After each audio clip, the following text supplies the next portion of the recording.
Why did the leper approach Jesus with confidence? Why does Jesus emphasize on living together with others? What does the gospel teach us about the prayer life of Jesus?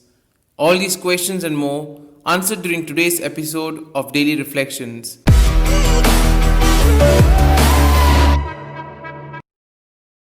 The leper had to live far away from others because whoever touched him remained impure.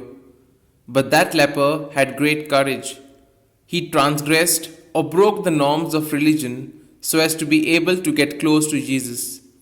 The leper had to deal with two evils.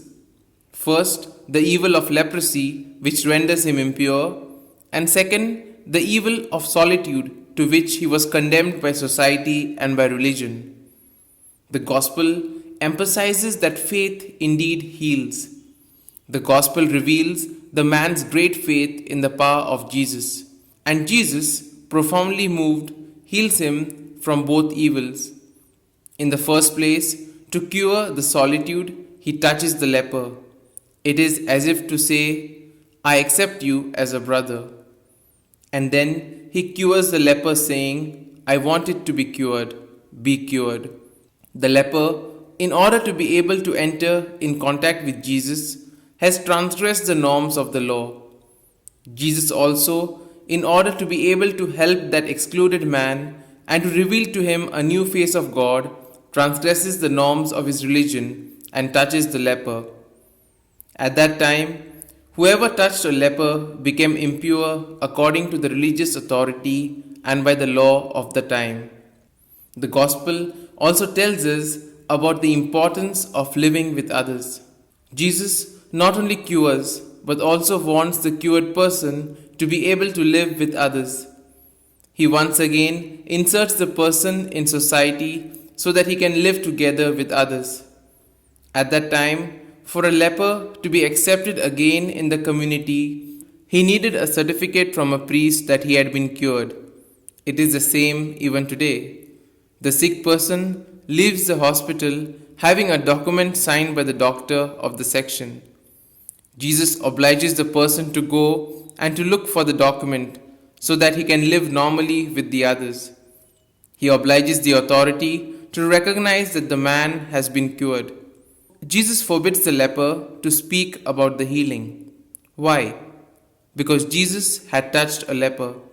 For this reason, according to the opinion of the religion of the time, now he himself was impure and should be far away from everybody. He could no longer enter into the cities. And Mark says that the people did not care at all about these official norms. In fact, people came to him from all parts. The gospel also emphasizes on the close contact that Jesus had with the Father. An energy point for Jesus was his prayer, and we find that at key times of his life he prayed, very often by going to a quiet place. His ministry needed the support and life-giving energy of his relationship with his Father. With us, our life of love needs the energy of prayer. Prayer enhances family life, friendship, and work or ministry for others. When we bring the love and commitments of our lives to prayer, something happens and brings us deeper into the source of our convictions and commitments to God and others. The twofold message which Luke and Mark give the community of their time and to all of us is to announce the good news, means to give witness of the concrete experience that one has of Jesus.